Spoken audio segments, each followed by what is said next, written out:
No, to my sme museli zebrať podľa regiónov.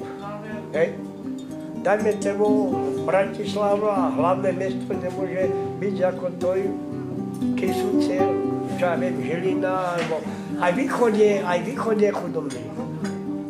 Aj východ je chudobný.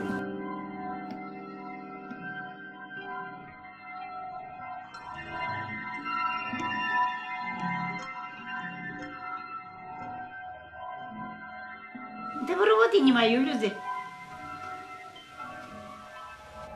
Z vás bielých nemôžu robotu nájsť. Prepúšťajú.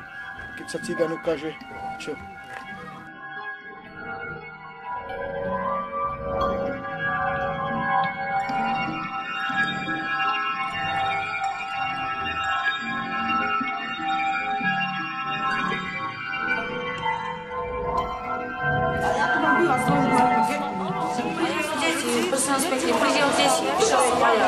Kde ste teraz?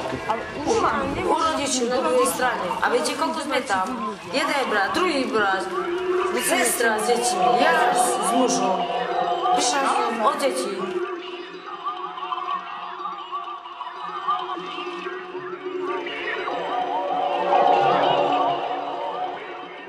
Ak nezačneme konečne riešiť celý tento problém dedenia chudoby, budú ďalej iba dediť svoju chudobu svojich rodičov.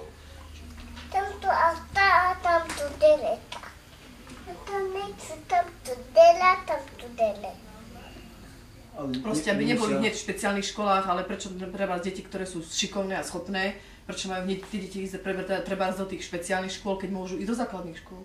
Lebo z tej špeciálnej škole, keď skončia, už potom nemajú šancu ísť ďalej. A keď sú v základnej škole, tak majú tých šancí strašne veľa.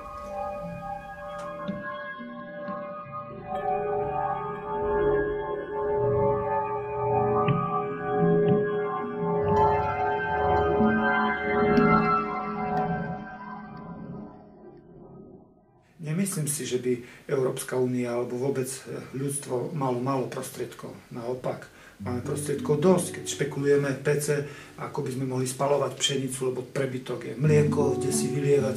Čiže my prostriedkov máme dosť. A kde je chyba? Chyba je v tom, že je málo lásky. Čiže je zle prerozdelené sú tie prostriedky. Láska znamená taký, že môj priateľ kňazom to tak veľmi dobre dal, mal takú definíciu 3Dčka. Dať druhému dobro. Hej, to je láska. Dať druhému dobro. To je láska. Môžeme trošku túlať? Poď, nech sa páči. Dobrý. Dobrý deň. To voláme autobus. Ale sme museli takých kratších dať, lebo tie postele sú kratšie. Ako vám to je? No ako, mne je dobre, to ja sa nesťažujem. Už 4 roky som býval pod mostom, takže za tie 4 roky mám nejaké skúsenosti, čo som prežil. Je to predsa, není to ideálne, ale dá sa to žiť. Prvá hodnota, ktorá by nás mala spájať, je ľudská dôstojnosť. Dôstojnosť každej osoby, v každých podmienkach alebo v každom prostredí. Nie len niektorých, nie len našich, ale všetkých. Či tu na Slovensku, či tu v Európe, či tu vo svete. To všetko je náš. Je jeden veľký domov, ktorý má také koncentrické kruhy. Otvorené srdce sa prejavuje v základnej empatii, že cítim s druhým, vidím druhého ako osobu pre vzťah. Sympatia. Za tým ide láska, respektíve solidarita. Solidarita je druhé meno, iné meno pre lásku. Bez lásky, čím by bol ľudský život?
Spoločnosť, ak je prajná zodpovednosti,